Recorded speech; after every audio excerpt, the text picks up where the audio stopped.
Have you ever looked up at the stars and wondered if we're truly alone? It's a question that has captivated humanity for millennia. But what if I told you that some believe we've already been visited, and that our very creation is owed to beings from another world? This is the story of the Anunnaki. So, who are these mysterious figures? To understand the Anunnaki, we have to travel back in time, way back, to ancient Mesopotamia, the cradle of civilization. This is the land of the Sumerians, a brilliant and innovative culture that flourished thousands of years ago in what is now modern-day Iraq. They gave us writing, the wheel, astronomy, and complex city-states. They also left behind a treasure trove of clay tablets inscribed with cuneiform script, and it's on these ancient tablets that we first encounter the name Anunnaki. In the standard, academic interpretation of Sumerian mythology, the Anunnaki were a group of deities. They were the pantheon of gods and goddesses who governed the heavens, the earth, and the underworld. The name itself is often translated as those of royal blood or princely offspring. They were powerful, revered, and sometimes feared. At the top of this divine hierarchy was the sky god Anu and his children Enlil, the god of the air and storms, and Enki, the god of water, wisdom, and creation. These weren't just abstract figures. The Sumerians believed they directly interacted with humanity, laying down laws, decreeing fates, and shaping the course of civilization. Their stories are epic, filled with creation, floods, and struggles for power, forming the bedrock of Mesopotamian religion.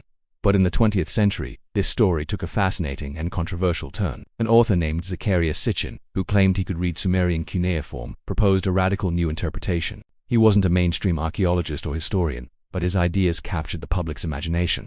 According to Sitchin, the Anunnaki were not gods in the mythological sense. He claimed they were flesh and blood extraterrestrials, a technologically advanced humanoid species from a planet in our own solar system. Sitchin called this planet Nibiru, a rogue world with a massive 3,600-year elliptical orbit that brings it into the inner solar system. He proposed that about 450,000 years ago Nibiru's atmosphere was deteriorating. The Anunnaki, facing an existential crisis, needed a specific element to save their world: gold, not for currency or jewelry, but for its unique properties.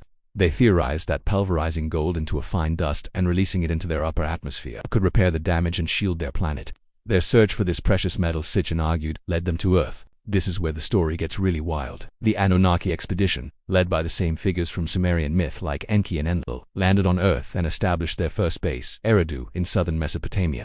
They began the arduous task of mining gold, initially focusing on the waters of the Persian Gulf, and later establishing massive mining operations, particularly in southeastern Africa. For thousands upon thousands of years, the rank-and-file Anunnaki toiled in these mines. But the labor was grueling.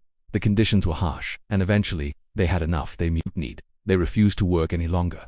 This put the Anunnaki leaders in a difficult position. Their mission to save their home planet was in jeopardy. This is where humanity, according to this theory, enters the picture. Enki, the brilliant chief scientist of the Anunnaki, proposed a solution. He suggested they create a primitive worker, a Lulu, to take over the labor in the mines. But how? By taking the existing hominids on Earth, beings like Homo erectus, and upgrading their genetic makeup. The plan was to use Anunnaki DNA to jumpstart the evolutionary process. Through a series of genetic engineering experiments, they successfully created a new species, Homo sapiens, Uos. In this narrative, the biblical Garden of Eden story is a distorted memory of the Anunnaki laboratories. Adam and Eve weren't the first two humans, but prototypes of this new worker species. We were created, in essence, as a slave race, designed for the sole purpose of mining gold for our extraterrestrial masters.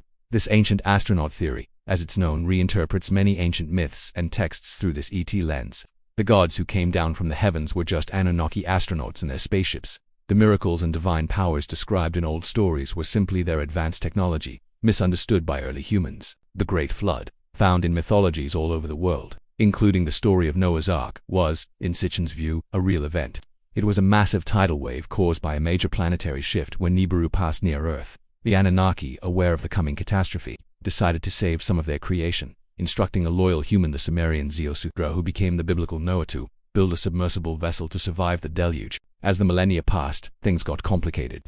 Sitchin's narrative suggests there were power struggles and rivalries between the Anunnaki leaders, particularly between the half-brothers Enlil and Enki. Enlil was a stern disciplinarian who saw humans as mere tools, while Enki was more empathetic, a sort of father figure who often took humanity's side. Furthermore, some Anunnaki took human partners and had children with them. These offspring, the demigods of mythology, created a whole new social dynamic. Eventually, as human civilization developed, the Anunnaki gradually handed over control, teaching humanity agriculture, law, and astronomy, and installing rulers, the first kings, to act as intermediaries between them and the growing human population.